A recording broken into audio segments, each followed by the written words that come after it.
Chapter 6: A World on the Brink. As the man left the industrialized nation behind, he began to sense a growing unease rippling across the globe. His journey had taken him to places ravaged by war, torn apart by inequality, and oppressed by authoritarian rule, but now the very fabric of humanity seemed to tremble. There were whispers of larger forces at work, powers that transcended borders, economies, and ideologies. The world was at a tipping point. The crises he had confronted were not isolated events but symptoms of a deeper, systemic collapse. Climate disasters were becoming more frequent and severe, economic disparities had reached unsustainable levels, and global tensions were escalating toward the precipice of war. The man knew that his next challenge would be his greatest yet. It wasn't a single nation, leader, or group that needed change, it was the world itself.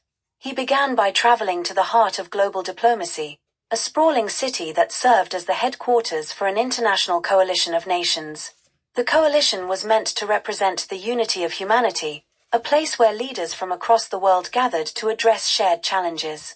But like the world it sought to govern, the coalition was fractured by competing interests and deep-seated mistrust. The coalition's Grand Hall was a marvel of architecture, with soaring arches and a massive dome adorned with a mural depicting the history of human achievement. Delegates from every nation filled the hall, their voices echoing as they argued over policies and priorities. The man stood at the edge of the crowd, his presence unnoticed among the throng of dignitaries. He listened carefully, absorbing the debates and the underlying currents of discord. Climate change was a recurring theme, with representatives from vulnerable nations pleading for action while those from industrialized powers deflected responsibility. There were heated discussions about trade imbalances, border disputes, and the growing threat of cyber warfare. The man's heart ached as he witnessed the division and dysfunction. These leaders had the power to shape the future, yet they were trapped in a cycle of blame and self-interest. One evening, as the delegates adjourned for the day, the man approached a small group gathered in a private lounge. They were key players in the coalition, influential diplomats and heads of state whose decisions carried immense weight. "Excuse me," he said, his voice calm but commanding. The group turned to look at him, their expressions a mix of curiosity and annoyance. "And who might you be?" asked a tall, gray-haired man in an expensive suit. "Someone who believes this world can be saved," the man replied. The gray-haired man chuckled. "That's a bold claim. Do you have any idea how complicated this world is?" "I do," the man said. "And I know that complexity is not an excuse for inaction." The room fell silent. The man's words carried a weight that couldn't be ignored. "What are you suggesting?" asked a woman with sharp features and piercing eyes.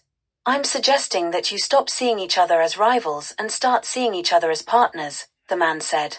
"The challenges we face, climate change, poverty, war, they don't respect borders or ideologies. They're global problems, and they require global solutions." The woman frowned. "Easier said than done." "It always is," the man said. "But the alternative is to do nothing and let the world fall apart." The man's words sparked a heated discussion among the group. Some dismissed him as naive, while others saw merit in his perspective.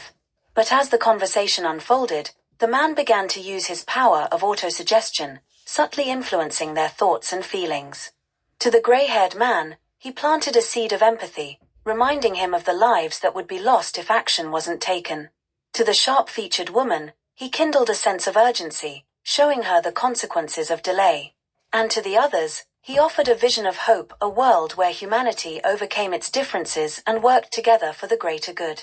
By the time the discussion ended, the group was no longer dismissive of the man's ideas.